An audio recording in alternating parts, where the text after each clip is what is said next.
मला माहिती आहे तुझी फरफट होतीये, तू भरडला जातोयस. पण आता नाही होणार. आता सगळं काही नीटच होणार आहे अगदी तुझ्या मनाप्रमाणे.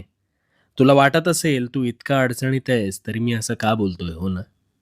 आता माझं बोलणं आहे ना, ते अगदी शांत चित्ताने ऐक. तुला सगळी उत्तरं मिळतील. कारण खरंच होणार आहे सगळं नीट.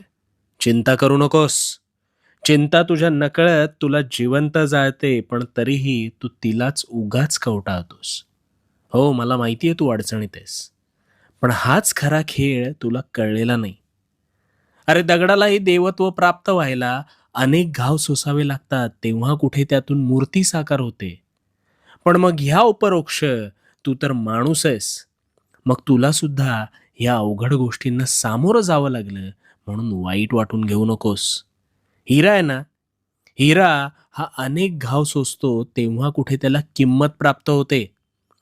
तसंच तुझ्या आयुष्यात तुझ्यावर अनेक प्रसंग आले असतील अथवा येतील, कारण तो प्रत्येक घाव तुला त्या हिऱ्याप्रमाणे अधिक कणखर, मजबूत आणि सोशिक बनवतो. सगळ्यांना सगळ्या गोष्टी मिळत नाहीत, पण ज्यांना मिळतात त्यांनी काहीतरी वेगळं केलेलं असतं, हे लक्षात ठेव. आता हे वेगळं काय असतं, याचा तू कधी विचार केलायस?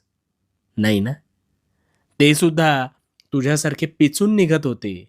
पण त्यांनी त्याचं कधी भांडवल न करता त्यांना अपेक्षित गोष्टीसाठी त्यांनी सातत्य ठेवलं. त्या गोष्टीची कास धरून ठेवली आणि म्हणून ते हळू त्या प्रसंगातून बाहेर पडत गेले. आता हे सातत्य आहे ना, हीच हीच तुझ्या यशाची सर्वात मोठी गुरुकिल्ली आहे. हे कधीही विसरू नकोस. आणि या संकटांना घाबरू नकोस. निधड्या छातीनं सामोरं जा आणि मग बघ, तुझे सगळे प्रश्न, तुझ्या अडचणी कशा मिटत जातात. कारण मी आहे तुझ्या पाठीशी. भिवू नकोस. भिवू नकोस, कारण मी तुझ्या पाठीशी आहे.